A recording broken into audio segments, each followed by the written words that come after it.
안녕하세요. 저는 지방에 살고 있는 30대 여자입니다. 전 이곳에 사연을 보내시는 다른 분들처럼 사연을 듣다가 저의 막막하고 너무나도 많이 아팠던 결혼 생활이 떠올라 용기를 내어 사연을 보내봅니다. 저와 남편은 퍼즐 동호회에서 처음 만났어요.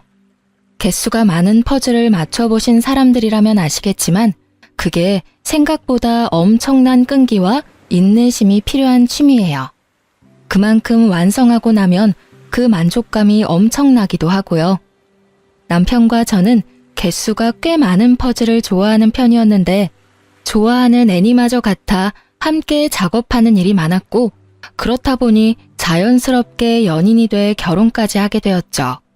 남편과 같은 취미를 공유하며 여가 시간을 보낼 수 있다는 점도 좋긴 했지만 화목한 시댁의 모습도 좋아 결혼을 마음먹게 되었어요. 그 빌어먹을 화목이 제 발등을 찍다 못해 뭉개버릴 줄 꿈에도 몰랐지만요. 하여튼 결혼까진 순탄하게 진행되었습니다. 그 당시에 남편의 연봉이 저보다 많았는데도 불구하고 모은 돈이 저보다 적어 씀씀이가 많이 해픈가 싶긴 했지만 돈 생각하며 결정한 결혼이 아니니 그러려니 했어요. 그렇다 보니 집을 장만할 때도 제 돈이 좀 더 들어가긴 했지만 좋은 게 좋은 거라고 공동 명의로 했네요. 그래도 집은 남자 명의로 해야 하는 게 아니냐는 시댁의 언질에 시댁엔 남편 명의로 했다고 거짓말을 하긴 했지만요. 그래서 집은 당연히 우리 아들 명의로 했지? 그럼 엄마 걱정하지 마. 그래 잘했다 아가. 섭섭하게 생각하지 말려무나. 명의가 무슨 의미가 있니? 그냥 이 노인네들이 아직은 고지식해서 그런 거다. 이렇게 생각해 주렴. 알겠지? 네, 어머님. 명의 문제로 여러 말이 오갈 때 조금 석연치 않은 부분이 있긴 했지만 결국 공동 명의로 했고 융통성 있게 거짓말을 해준 남편 덕분에 별 대수롭지 않게 넘겼어요. 그 문제만 뺀다면 결혼하고 난 뒤에도 저흰 여전히 행복했고 별다른 시집살이도 느끼지 못한 채 행복한 신혼생활을 즐기고 있었어요. 그러던 어느 날 저의 신혼생활을 더 황홀하게 만들어줄 소식이 저희 부부에게 찾아왔어요. 여보, 나 임신했어. 그게 정말이야? 와, 정말 고생했어. 그럼 뱃속에 우리 아기가 있단 말이야? 너무 신기하다. 그렇습니다. 결혼한 지 1년도 되지 않아 전 임신을 했고 꿈만 같았어요. 아기를 원하고 있기도 했지만 생각보다 더 빨리 임신이 돼서 그 기쁨이 몇 배로 더 크게 느껴졌어요. 판도라의 상자가 열리기 전까지는요. 그러니까 아직 아무것도 변한 게 없는 것 같은데 이 뱃속에 아기가 있다고 생각하니 왜인지 큰일을 한 것 같고 더 조심해야 할 것 같고 그렇네. 당연히 큰일을 한 거지. 조심 또 조심해. 나도 당신 스트레스 받지 않게 노력할 테니까. 임신의 기쁨을 느끼며 하루하루 보냈던 것도 찰나의 순간이었어요. 이것저것 아기용품을 알아보던 중 전 문득 생겨난 궁금증에 남편에게 물었어요. 그렇게 저도 모르는 사이 열면 안 되는 판도라의 상자를 열었던 것입니다. 그런데 말이야, 당신 돈 얼마나 모았어? 이제 아기도 태어날 거고 우리 서로 재정 상태가 어느 정도인지 알아야 할 것 같아. 저희는 결혼 이후 돈 관리를 따로 하고 있었고 일정 금액을 생활비 통장에 입금해 그것으로 생활비를 쓰고 있었어요. 전 목적에 따라 통장을 나눠 적금하고 있었던 터라 모인 돈이 꽤 있었고 그렇기에 남편도 어느 정도 모아뒀겠지 하고 생각하고 있었습니다. 저의 물음에 남편이 당황하더라고요. 많이 모으진 못했나 싶더라고요. 하지만 남편이 오픈한 통장 잔고는 참 참담하더군요. 59,800원? 정말 이게 다야? 거짓말하지 말고 따로 적금 든 건 있는 거지? 아니, 없어. 그게 지금 가진 전 재산이야. 뭐? 그게 말이나 돼? 당신 연봉이 얼만데? 그 월급으로 적금도 안 되는데 가진 전 재산이 10만 원도 안 된다는 게 말이나 돼? 당신 나 몰래 두 집 살림해? 그렇지 않고선 말이 안 되는 금액이잖아. 제가 노발대발하며 말하자 남편 놈은 세상 밝은 얼굴로 말했어요. 그게 부모님 생활비 들였어. 당신도 알다시피 두 분 다 일하시는 것도 아니고 연금으론 생활이 힘드시니까 내가 총각 때부터 생활비 들였었거든. 결혼하고도 당신이 돈 관리는 각자 하자길래 내가 집에 생활비 주는 거 다 알고 그렇게 말하는 줄 알았어. 알고 보니 화목한 시댁은 장가간 장남의 돈까지 화목하게 나누어 쓰고 있었더군요. 너무 화가 나 당장이라도 시댁과 연을 끊어버리라고 말하고 싶었지만 그렇게까지 하는 건 너무 극단적인 선택인 것 같아 화를 꾹 참고 말했어요. 당신이 아무 말도 안 하는데 내가 어떻게 알아? 그리고 당신 이제 한 가정의 가장이야. 한 집안을 이끌어가야 할 사람이 생각도 없어도 어쩜 그렇게도 없어? 투자했다고 해도 머리 아플 판국에 뭐? 생활비를 줘? 그것도 월급을 반 이상을? 당신이 제정신이야? 제가 이렇게까지 말하니 남편은 그제야 상황 파악을 한 듯 제 눈치를 살피기 시작했어요. 전혀 예상치 못한 저의 반응에 남편은 대답도 못하고 애꿎은 손톱만 튕기고 있더군요. 그 꼴을 보는데 밤새도록 기다려도 제가 기다리는 답변은 돌아오지 않을 거란 생각이 들더군요. 그래서 전 기다리지 않고 앞으로 남편이 어떻게 해야 할지를 친히 알려주었습니다. 다신 시댁에 그 어떤 돈도 주지 마. 다 끊어. 알겠어? 어? 이렇게 갑자기 한 푼도 들이지 말란 말이야? 아, 용돈은 드려도 돼. 단 30만 원은 넘기지 마. 30만 원으로 어떻게 생활하셔? 그렇게는 못해. 아, 그래? 그렇게 부모님께 생활비 드리고 싶으면 나랑 이혼하면 되겠네. 난 가정도 내팽개치고 효도하는 남자랑은 못 사니까 말이야. 이혼? 무슨 이런 일로 이혼까지 해. 이때까지 키워주신 부모님께 생활비 드리는 게 그렇게 나쁜 일이야? 나쁜 일이야. 나한테 그거보다 나쁜 일은 없다고. 그렇게 부모님께 효도하고 싶었으면 나랑 결혼을 하지 말았어야지.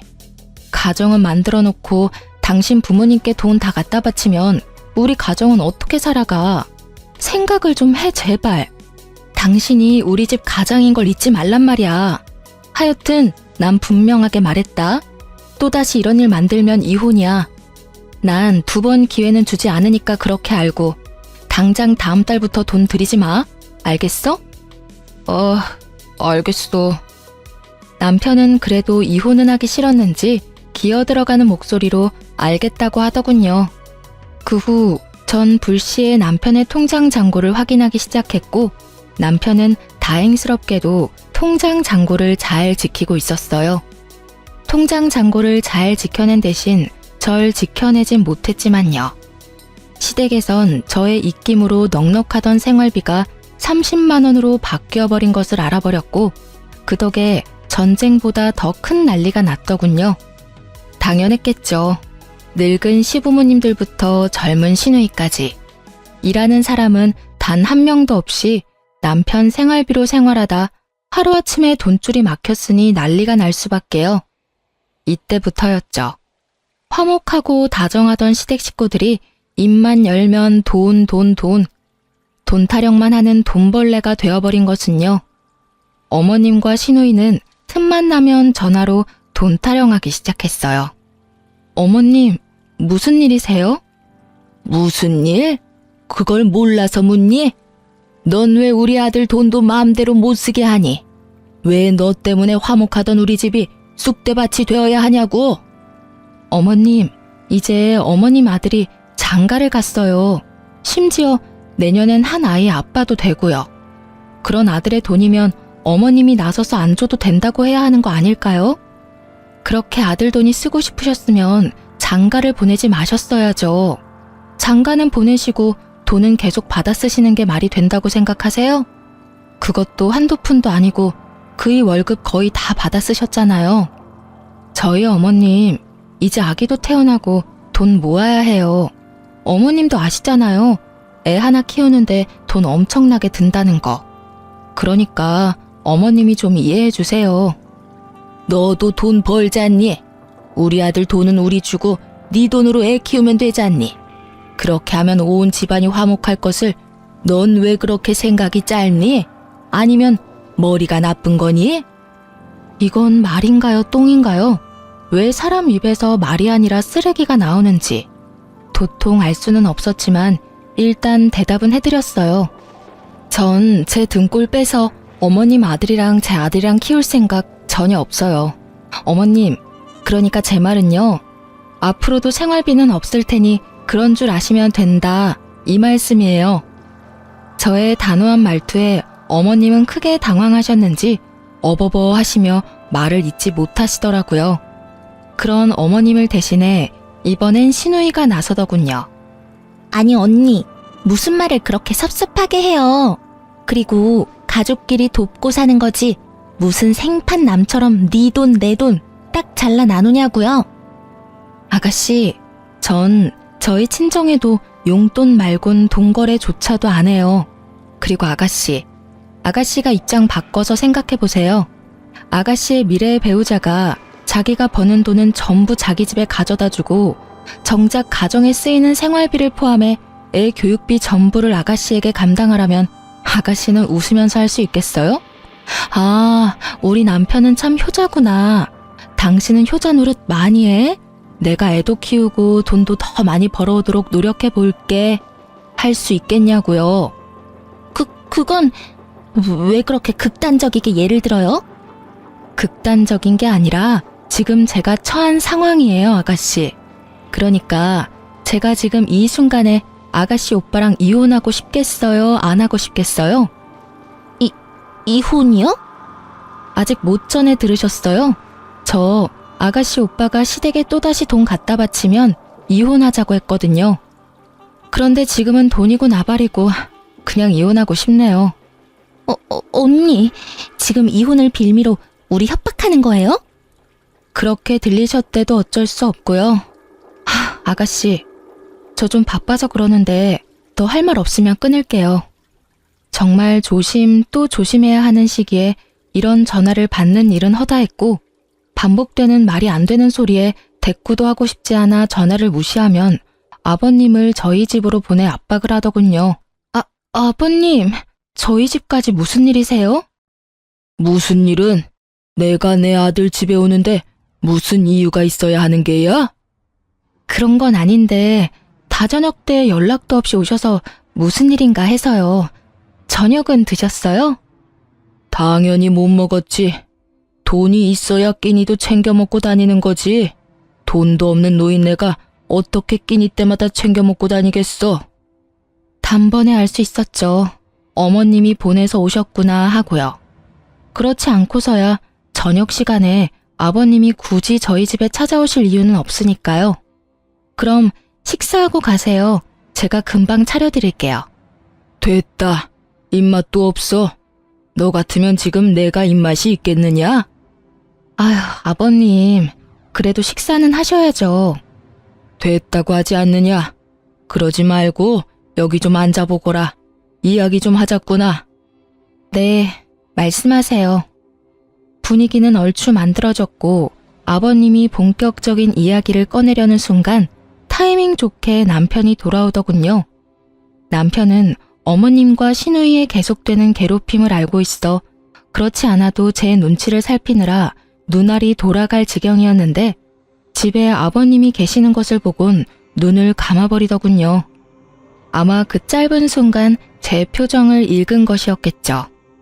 제 표정은 억지 웃음은 짓고 있지만 썩어가고 있었으니까요. 아버지, 어쩐 일이세요? 어쩐 일이긴 지나가는 김에 들렸다. 하고 싶은 말도 있고. 저랑 이야기하세요, 저랑. 이 사람 임신 초기라 조심해야 한다고요. 나오세요. 제가 맛있는 거 사드릴 테니까 그거 드시면서 이야기해요. 이 녀석이 왜 사람을 잡아 끌어? 그냥 좀 나오시라고요. 남편은 아버님을 끌고 나가다시피 해서 나가더군요. 저라고 왜 이 상식이 통하지 않는 시댁을 보며 이혼 생각을 하지 않았겠어요? 진짜 확 이혼을 해버릴까 하는 순간마다 나타나 제 편이 되어주는 남편이 있기에 한 번만 더 참자고 하다 보니 저도 모르는 사이 갈 때까지 가고 있더라고요. 참지 말았어야 했는데 아니다 싶을 때 이혼해야 했는데 말이죠. 하여튼 정말 시댁은 누구 하나 제정신인 사람이 없는 집구석이었어요. 상황이 이렇게 되자 일은 일대로 손에 잡히지 않고 입덧도 하지 않는데 음식이 넘어가지 않더라고요.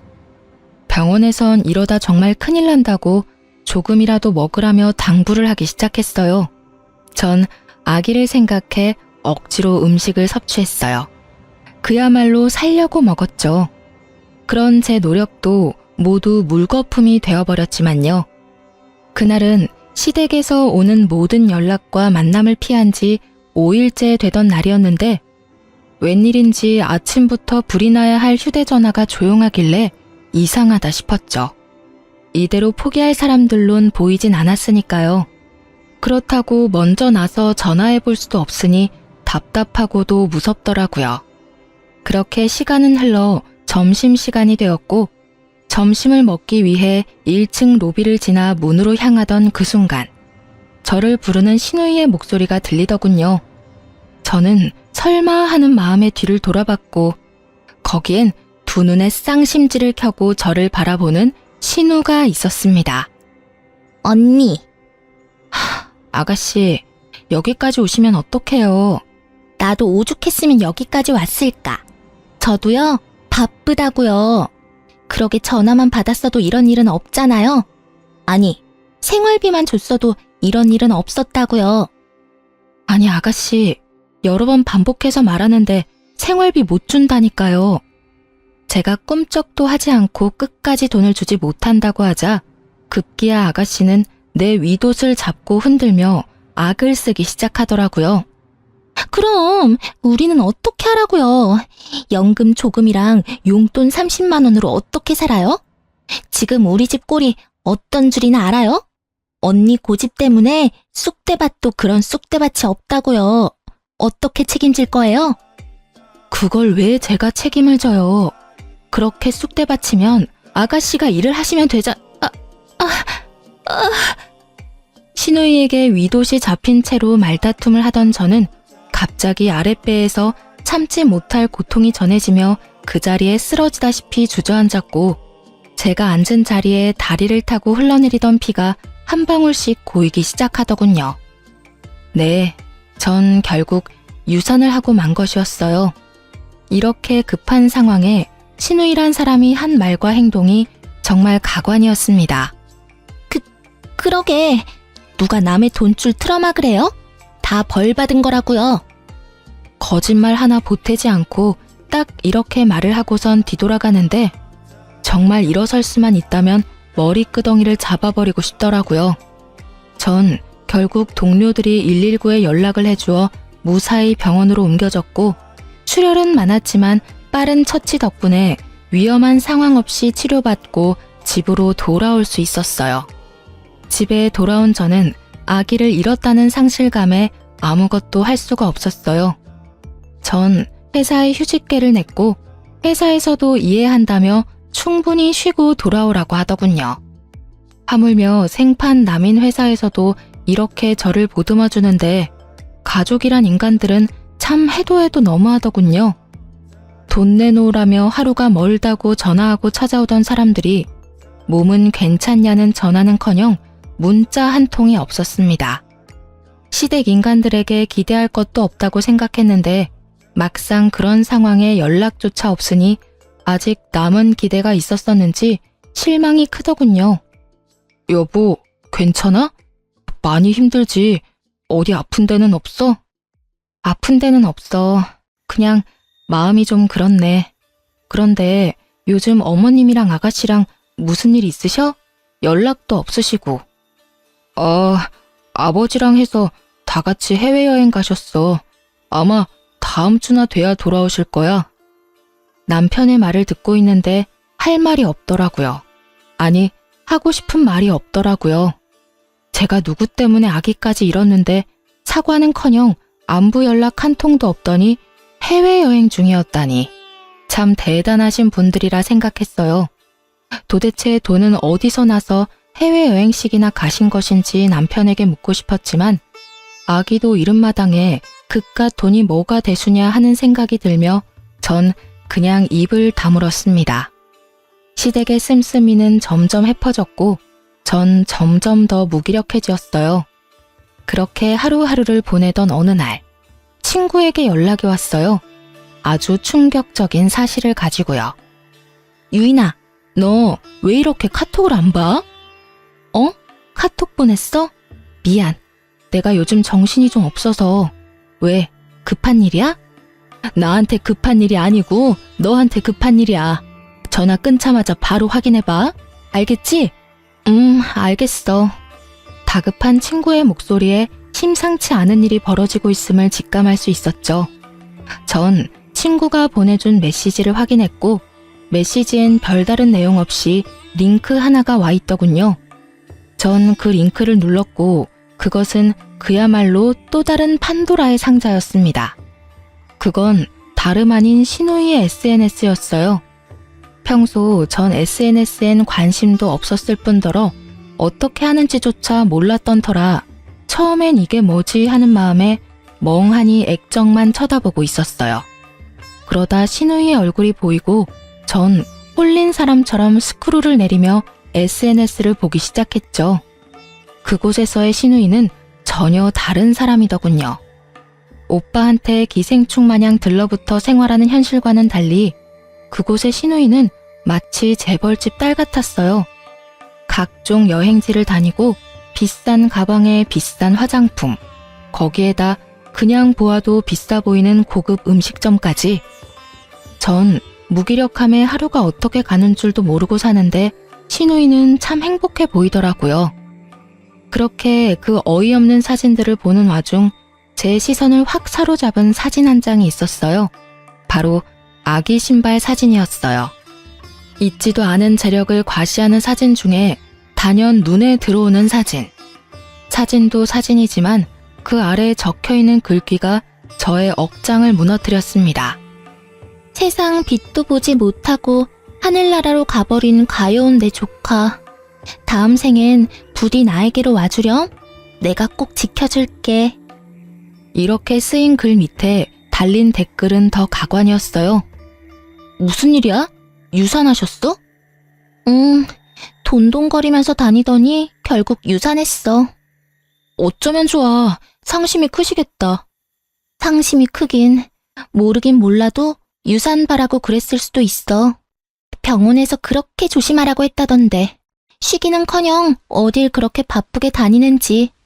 어쩜 임신한 여자가 그렇게도 조심성이 없는지 태교도 전혀 안 하고 매일 소리만 버럭 지르고 성질만 내고. 뱃속의 아기만 불쌍하게 됐지 뭐. 살면서 그렇게 화가 난 적은 처음이었던 것 같아요. 휴대전화를 쥐고 있는 손이 부들부들 떨리는데 주체가 안 되더군요. 신우이의 말도 안 되는 모함을 읽어내리고 있는데 익숙한 아이디가 보이더군요. 바로 남편이었어요. 우리 동생 상심이 컸구나.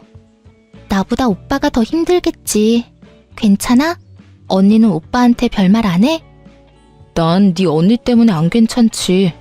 별말 안 하기는 하루 종일 사람 눈치나 보게 하고 자기가 똑바로 못 지켜서 유산까지 한 주제에 사람을 얼마나 들들 볶는지.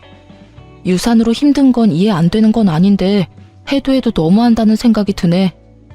해도 해도 너무한 사람이 누군데 저런 말을, 그것도 공개적인 곳에서 하는 걸까요? 글에 음성 기능이라도 추가된 듯 신우이와 남편의 목소리가 귀에 울리는데 도무지 화가 가라앉지 않더라고요. 거기에서 끝이 아니었어요. 그 뒤로 이어진 사진과 글귀에선 심심치 않게 남편이 등장했는데 그곳에 적힌 글에 의하면 남편이 다시 시댁에 금전적인 도움을 주고 있더라고요. 이제 태어날 아기가 없으니 얼마든지 도와줄 수 있다나 뭐라나. 남매가 쌍으로 하트를 날려대며 즐거워하는데 더는 화날 감정도 남아있지 않는지 그저 웃음이 나더군요. 아무리 제가 SNS를 하지 않을 뿐 아니라 관심도 없다 하더라도 이렇게 공개적으로 이런 대화를 나눌 수 있는지, 관심병도 이런 관심병이 또 없더라고요. 그것도 생각이 없는 관심병. 왜 저 사람들은 제 친구 중 SNS 친구가 겹치는 사람 한 명쯤은 있지 않을까 하는 생각은 못한 걸까요? 뭐 그런 생각조차 없는 사람들이니 그딴 짓을 하고 저렇게 즐거워하고 있을 테죠. 치가 떨리는 분노도 잠시 한 치 앞도 보지 못하고 이렇게 공개적인 자리에서 제 욕을 해주었다는 사실이 고마워서 눈물이 다 날 지경이었어요. 그 덕분에 보다 빠르게 이혼을 마음먹을 수 있었고 보다 쉽게 증거들을 모을 수 있었으니까요. 전 이혼 결심과 동시에 저 뻔뻔한 빈대들을 어떻게 하면 잘 박멸할 수 있을까 하는 고민에 빠졌죠. 길게 고민할 필요가 없었어요. 당한 것이 많아 계획이 차르르 종이 넘어가듯 쉽게 세워졌으니까요. 일단 전 신우이의 SNS를 캡처해 두었어요. 저를 비방한 글, 남편에게 금전적인 도움을 받아 호사롭게 생활하는 모든 것을요. 그리고 회사 측에 부탁해 제가 로비에서 유산을 할 당시의 모습이 찍힌 CCTV 복사본을 부탁했어요. 감사하게도 영상 복사하는 것에 회사가 동의를 해주셔서 그것 역시 비교적 쉽게 손에 넣을 수 있었어요. 이혼 준비가 생각했던 것보다 빠르고 쉽게 진행되던 어느 날, 정말 하늘이 돕는다는 생각이 들 수밖에 없는 소식이 들려왔습니다. 그건 바로 신우이의 결혼 소식이었어요. 웬일로 연락이 와 집으로 오라고 하더니 그 기쁜 소식을 전해주는데 자칫하면 신우이를 끌어안을 뻔했지 뭐예요? 그간 남자친구가 있는 건 알았지만 집안 차이로 인해 남자친구 집에서 반대한다고 들었었는데 드디어 허락을 받았다며 기뻐하더군요. 전 정말 진심을 담아 축하를 전했어요. 정말 진심으로 축하해요, 아가씨. 어머, 언니. 나 좀 감동인데요? 이렇게나 기뻐해 줄 거라 생각도 못 했는데 고마워요, 언니. 다른 사람도 아니고 아가씨가 결혼 허락을 받았다는데 당연히 기쁘죠. 그래서 상견례는 언제예요? 아직 정확한 날짜는 안 정했어요. 왜요? 그게 아무래도 그쪽에서 원하는 혼수나 이런 것들이 장난이 아닐 텐데 우리 쪽에서도 어느 선까지 해줄 수 있는지 미리 이야기를 나눠보고 날짜를 잡아도 잡아야 할 것 같아서요. 이렇게 말하며 말끝을 흐리던 신우이는 바로 준비했던 말을 꺼내더군요. 아무것도 모르던 시절의 저였다면 노발대발 화를 냈겠지만 전 끝까지 인자한 미소를 잃지 않고 신우이의 이야기를 들어주었죠. 그래서 말인데 오빠, 그리고 언니, 나 결혼할 때 돈 좀 해주면 안 될까? 알다시피 나 모아둔 돈은커녕 생활비도 없잖아.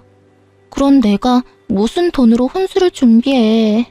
그렇다고 엄마 아빠가 뼈 빠지게 모아서 마련한 이 집에 손을 댈 수도 없고 이번에 나 도와주기만 하면 내가 1년 안에 갚을 수 있어. 내 남자친구 집 엄청 부자야. 내가 그 집에 시집만 가잖아? 그럼 다 끝나는 거야. 남자 살살 구슬려서 돈 뜯어내는 거 식은 죽 먹기지. 모르긴 몰라도 그 돈 원금은 물론이고 이자까지 두둑히 쳐서 갚아줄 수 있다니까. 상상의 나래에 빠져 소설과 같은 허상을 입으로 읊어내는 신우이와 그런 신우이의 이야기를 세상 진지하게 듣고 있는 남편을 보는데 웃음이 튀어나오려는 걸 얼마나 참았는지 몰라요. 전 그저 망상으로 가득 찬 취집충이 생겨나는 과정을 감탄까지 하며 구경하고 있었고 남편은 곰곰이 생각을 하는 듯 하더니 입을 떼더군요. 일단 네가 무슨 말을 하는지는 대충 알겠고 자세한 이야기는 나중에 하자. 한두 푼도 아니고 생각할 시간이 필요해. 생각할 시간이 아니라 제 귀가 없는 시간이 필요하다는 걸 전 알고 있었습니다. 남편은 그 돈을 안 해줄 리 없었으니까요. 저의 예상은 틀리지 않았고 늦은 밤 남편의 전화를 엿들을 수 있었죠. 수화기 넘어 신우이의 목소리가 얼마나 까랑까랑한지 마치 제가 통화하는 것처럼 잘 들리더군요. 야, 넌 생각이 있어 없어? 그런 이야기를 내 와이프 있는 데서 하면 어떡하자는 거야? 나도 말하고 아차 싶었어. 언니가 오늘따라 유난스럽게 표정이 인자해서 나도 모르게 말이 술술 나와버렸지 뭐야. 왜? 언니가 뭐라고 해? 설마 나 돈 절대로 해주지 말래? 아니, 다행스럽게도 그런 말은 없긴 했는데 혹시 또 모르는 일이니까 와이프 앞에서 돈 이야기는 꺼내지도 마라. 알겠어? 알겠어. 조심할게. 그러면 나 결혼 자금은 오빠가 해주긴 할 거지? 그럼 내가 해주지 누가 해주냐? 넌 그런 걱정하지 말고 시집 가서 잘 살 걱정이나 해. 우리끼리 하는 말이지만 네가 이번 기회 놓치면 그런 집에 시집 가는 거 불가능에 가까워. 그건 너도 알지? 나도 잘 알거든. 그러니까 그 반대를 하는데 꾹 참고 기다렸지. 그래도 나 대단하지 않아? 결국엔 내 남자 딱 만들잖아. 내가 생각해도 난 정말 대단해. 어떤 면에선 참 대단하다. 결혼까지 갈 거라곤 생각도 못했는데. 어찌되었든 네 언니한테 비밀이야. 알겠다니까. 걱정 마. 다른 것도 아니고 내 미래가 달린 일인데 어련히 알아서 조심하지. 그래, 오빠가 대출 받는 대로 보내줄 테니까 그런 줄 알고 끊자. 역시 남편은 저에게 아무 말도 하지 않고 신우이에게 돈을 해주었어요. 어쩜 그렇게 멍청한지 남편은 제가 자신의 공인인증서 비밀번호를 알고 있다는 사실도 잊은 채 통장 거래를 활발하게도 하더군요. 이 금융권에서 대출을 받고 그 돈을 10원도 남기지 않고 신우이에게 입금한 내역을 보는데 어깨춤이 절로 처지며 응원까지 하게 되더군요. 남편 인생이 남편 손으로 나락으로 가는 꼴이라니. 그것보다 더 신나는 구경거리는 또 없었으니까요. 돈을 마련한 신우이는 상견례를 무사히 마쳤고 혼수 목록이 생각보다 어마해 신우이도 대출을 받아 목록을 겨우 채운 것 같았어요. 그렇게 시댁엔 웃음꽃이 피어나고 있더군요. 저에게도 웃음꽃이 피어났죠. 이제 빈대 박멸의 시간이 되었으니까요. 전 차곡차곡 모은 신우이의 개차반과도 같은 행실에 관한 증거를 신우이의 예비 신랑에게 보내주었습니다. SNS 메시지로요. 참 편리했어요.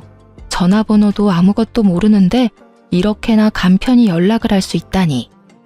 전 증거를 보내주면서 제 전화번호도 남겼어요. 얼마나 흘렀을까요? 신우이의 예비 신랑에게서 연락이 왔더라고요. 여보세요? 누구시죠?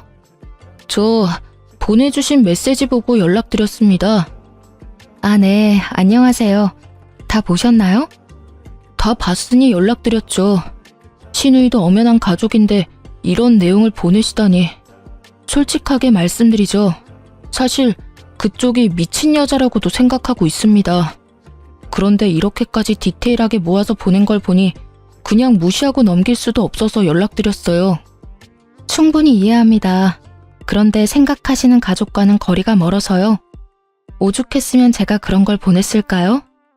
연락 주시면 보내드리려고 준비한 사진하고 음성 파일도 있으니 그거 바로 보내드릴게요. 그것까지 확인해보시고 잘 결정하세요. 제가 이래라 저래라 할 입장은 아니지만 부디 옳은 결정하시길 바랄게요. 전 전화를 끊은 뒤 제가 사기꾼이나 이상한 사람은 아니라는 것을 증명해줄 결혼식 때 시댁 식구들과 찍은 가족 사진과 음성 파일을 보내줬어요. 그 음성 파일은 신우이의 호출로 시댁에 갔을 당시 기껏해야 이혼 시 증거로 제출할 목적으로 녹음하려고 준비했던 것인데 아무것도 모르는 신우이가 대박 증거를 준 것이었죠.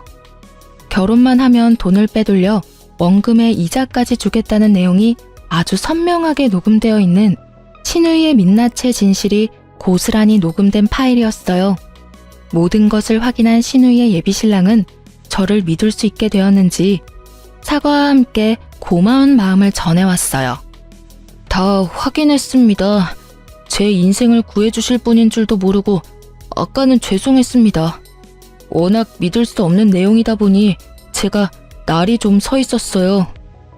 아까도 말했듯이 이해해요. 어떻게 믿을 수가 있겠어요? 자신이 사랑하는 여자가 그렇게나 염치도 양심도 없는 사람이란 걸요. 정말 몰랐습니다. 변변한 직장이 없는 것도 그 여자 말처럼 신부 수업을 하느라 그만둔 줄로만 알았고 혼수 마련도 아무 말 없이 진행하길래 당연히 그 정도의 능력은 되는 줄 알았습니다. 뒤에선 그런 생각을 하는지 정말 꿈에도 알지 못했어요. 그리고 유산하신 이유도 정말 몰랐습니다. 그렇게나 독한 여자라곤 상상도 못했으니까요. 보내드린 거 다 보셔서 아시겠지만 그 여자 직장이라곤 가져본 적도 없으면서 자기 오빠 돈으로 사치란 사치는 다 하고 돌아다녔어요.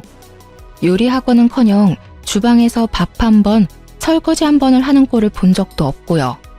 지금 마련하신 집에 들어가 있는 그 혼수도 그 여자 오빠이자 아직은 제 남편인 사람이 있는 대출 없는 대출 다 끌어다 마련한 거예요. 유산에 대해선 더 말하고 싶지도 않네요.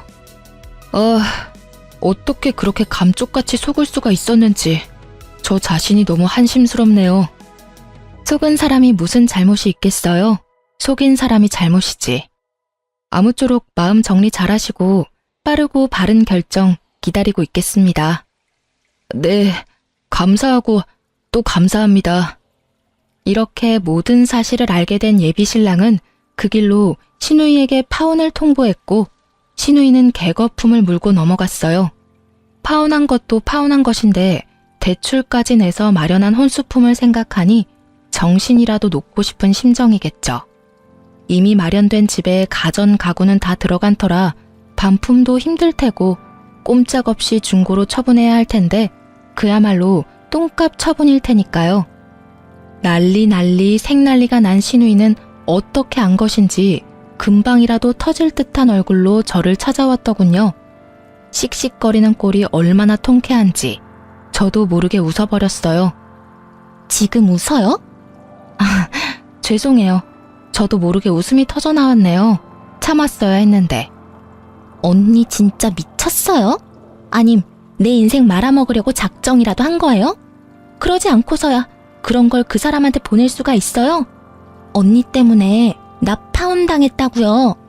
결혼보다는 파혼이라잖아요. 어차피 아가씨 결혼했어도 금방 쫓겨날 게 불보듯 뻔한데 파혼하게 해준 나한테 고마워해야 하는 거 아니에요? 뭐라고? 너 말 다 했어? 아니, 아직 덜 했다. 야, 말이야 바른 말이라고. 내가 유산한 게 조심성이 없어서 그런 거니? 너랑 네 엄마가 하루가 멀다고 사람을 못 살게 구는데 유산을 안 하고 배기겠어? 엄연히 말하면 너 때문이지, 이 뻔뻔한 년아. 그날 네가 회사까지 찾아와서 그 난리만 안 피웠어도 우리 애가 그렇게까지 되는 일은 없었다고. 절기와 같은 제 말에 신우이는 더 버럭버럭하며 달려들더군요. 제 머리채라도 잡으려는 품새였지만 가볍게 손목을 잡고 뿌리쳤습니다. 그러니 분이 풀리지 않는지 온몸을 떨기 시작했어요. 그렇게 신우이와 제가 싸우고 있는 사이 소식을 전해 들은 남편이 도착했고 남편 역시 화가 많이 나 있더군요. 저를 보자마자 욕부터 하기 시작하는데 귀가 썩을 것만 같았어요. 야, 이 미친년아. 네가 제정신이야? 얘 결혼에 들어간 돈이 얼만데 다 어쩔 거야? 집안 말아먹으려고 작정했어? 여동생의 파혼보다 들어간 돈부터 걱정하는 오빠라. 참 눈물겨운 가족 사랑이더군요. 내가 그걸 어떻게 알아? 네가 나한테 말 한마디 하지 않고 버린 일을. 그러게, 나한테 상의 정도는 하지 그랬어. 뭐 그래도 이런 일은 일어났을 테지만. 뭐야, 너 진짜 미친 게 분명하구나. 정신 차려. 지금 상황이 장난 같아? 누가 장난이래? 너나 정신 차리고 상황 파악 제대로 해. 정신 차리는 김에 이것도 좀 보고. 전 남편의 손에 신우이의 SNS를 캡처해 뽑아놓았던 사진들을 쥐어주었어요. 신경질적으로 사진을 보던 남편은 멈칫하더니 흔들리는 동공으로 절 보더라고요. 그나마 다행이네. 잘못한 거는 아는 것 같아서. 여보, 이건 내 말 좀 들어봐. 다 오해야. 오해는 무슨. 친히 오해할 수도 없게 이렇게 글로 남겨줘서 얼마나 고마운지 몰라. 우리 이혼해. 난 더는 당신 같은 인간을 포함해 당신 집이랑 한 가족으로 엮이고 싶지 않아. 갑작스러운 이혼 통보에 남편은 뒤통수를 한 대 맞은 듯 아무런 말을 하지 않았고 신우이는 표정이 밝아지며 신나서 입을 떼더군요. 그래, 이혼해버려. 이런 미친년이랑 더 살지마, 오빠. 야, 너 당장 우리 오빠랑 이혼하고 이 집에서 당장 나가. 지금 당장. 얼른 꺼지라고. 신우이는 당장 나가라며 저를 잡아 끌기 시작했고 전 그 순간 유산할 때의 기억이 떠오르며 신우이를 뿌리치곤 그대로 뺨을 때려버렸어요. 네가 감히 날 때려? 그러게, 잡기는 왜 잡아? 그렇지 않아도 때리고 싶은 거 참고 있었는데 누가 부채질 하래? 그리고 내가 왜 이 집에서 나가? 나가려거든 너랑 네 오빠가 나가야지. 우리가 왜 나가? 여긴 우리 오빠 집인데. 유산하더니 정말 미치기라도 한 거야? 아참, 너희 가족들은 이 집이 이 인간 명의라고 알고 있지? 그래서 그렇게 표정이 밝았던 거구나. 잘 들어. 내가 아주 충격 가득한 진실을 말해줄 테니까. 충격 가득한 진실? 그래, 사실 여기 내 명의야. 애초에 네 오빠 단독 명의였던 적은 없었다고. 그렇습니다. 저희가 살고 있던 집은 공동 명의에서 제 명의가 되어버린 지 오래였어요.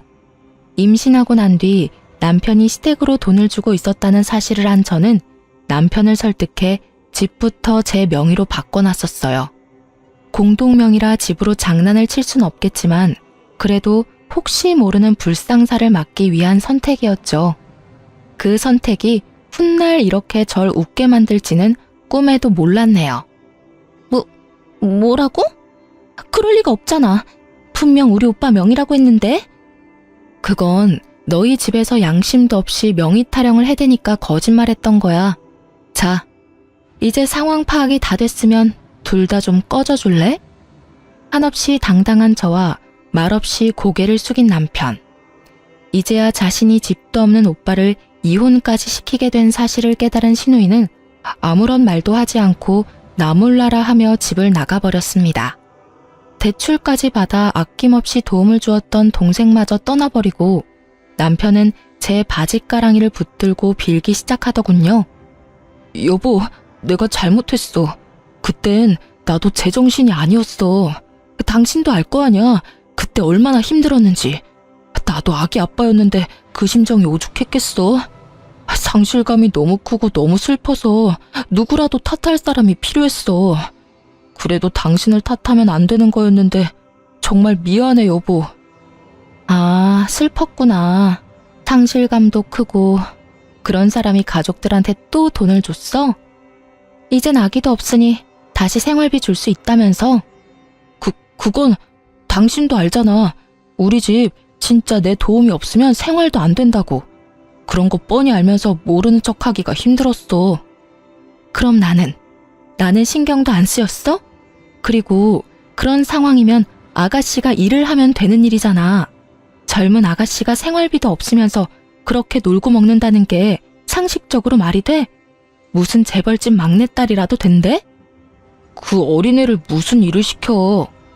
아직도 정신을 못 차렸구나. 그 어리다는 애가 오늘 아침까진 예비 신부였어, 이 사람아. 그리고 내가 깜빡했는데 당신 아가씨 결혼 자금도 준 거 나 다 알고 있어. 이런데도 용서해달라고? 그럼 어떻게 해. 그런 집 놓치면 한평생 후회할 텐데. 그러지 말고 여보, 나 한 번만 용서해줘. 앞으로 이런 일 진짜 없을 거야. 진짜야. 내가 그랬지? 다시 한번 시댁 돕는 일 있으면 그땐 바로 이혼이라고. 난 당신이랑 이혼할 이유가 이렇게도 차고 넘치는데 당신은 나랑 이혼하면 안 되는 이유가 있긴 있어? 이유? 그게 있지. 난 당신을 아직 사랑한단 말이야. 사랑? 참 쉬운 이유네. 사랑. 그런 이유라면 간단하지. 당신은 날 사랑할지 몰라도 난 당신 사랑 안 해. 그러니까 그냥 이혼해. 남편의 어떤 말도 저에게 통하지 않았고 남편은 사랑 타령을 하며 발악을 하더군요.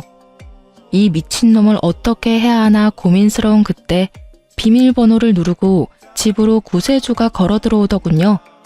그 사람은 혹시나 하는 상황을 대비해 부른 제 남동생이었어요. 부모님께는 차마 말씀드리지 못한 상황이었고 남동생에겐 모든 사실을 말해주며 도움을 청했었죠. 제 동생 대학교 때까지 운동했던 애라 체구도 좋고 힘도 일반인보다 훨씬 세요. 그런 동생이 등장하자 그놈은 자리에서 벌떡 일어나 뒷걸음질을 치더라고요. 동생 표정이 제가 봐도 무서웠으니 남편은 오죽했을까요? 초남, 잠시만 진정해봐. 다 오해야, 오해. 오해? 오해 같은 소리 하네. 지금 한 대 치고 싶은 거 겨우 참고 있으니까 좋은 말로 할 때 당장 꺼져. 말로 해. 말로 하라고. 내 몸에 손끝이라도 댔다간 바로 경찰에 신고할 거야. 신고? 하려면 해. 얼마든지 하라고. 겁 하나도 안 나. 이거 놔. 이거 놓으라고. 남편은 동생의 손에 의해 질질 끌려나갔고 동생은 남편을 쫓아낸 후 비밀번호를 바꿔버렸어요. 끝까지 구질구질한 남편은 이혼마저 구질구질하게 끌더군요. 결국 저의 이혼은 소송으로 가게 되었고 당연히 저의 승소로 끝이 났습니다. 남편뿐 아니라 시누이에게까지 위자료를 받고 이혼을 할 수 있었죠. 이렇게 저의 지옥과도 같았던 결혼 생활은 끝이 났어요.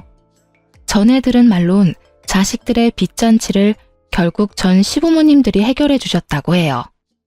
그 한평생 뼈 빠지게 일해서 장만했다는 그 집을 팔아 자식들의 빚을 갚아주고 월세방으로 이사했다고 하더군요.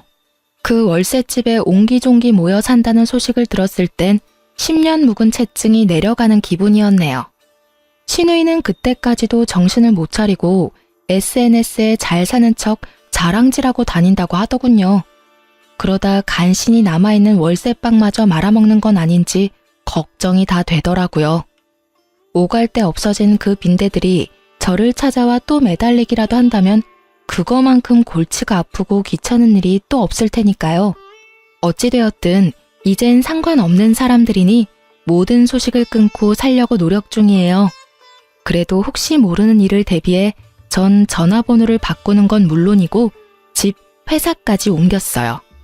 새로운 곳에 정착한 지도 벌써 4년이 넘어가네요. 그 길다고 하면 길고 짧다고 하면 짧은 시간 동안 잘 살아가고 있어요. 저의 모든 아픔과 상처를 다 알고도 제 곁을 지켜주는 남자친구도 생겼어요.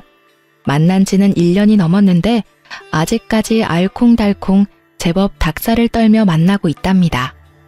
저는 첫 결혼 생활이 워낙 고단했던 터라 재혼 생각이 없어 남자친구와 헤어질까 생각도 했지만 남자친구도 딱히 결혼 생각이 없으니 일단 연애만 해보자고 하길래 그러기로 했어요.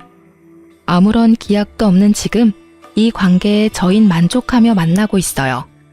대출 하나 없이 내 집이 있고 내 명의의 차도 있고 심지어 사랑하는 사람도 있는 돌싱의 삶이란 생각했던 것보다 더 행복하더라고요. 아직도 아기를 떠나보낸 날이 오면 감당할 수 없는 슬픔에 잠기곤 하지만 그마저도 잘 이겨내고 있습니다. 앞으로 어떤 삶이 또 저를 기다리고 있을지 모르지만 늘 그래왔듯이 현명하게 헤쳐나가려고 노력하려고요. 지금까지 긴 사연 들어주셔서 감사합니다.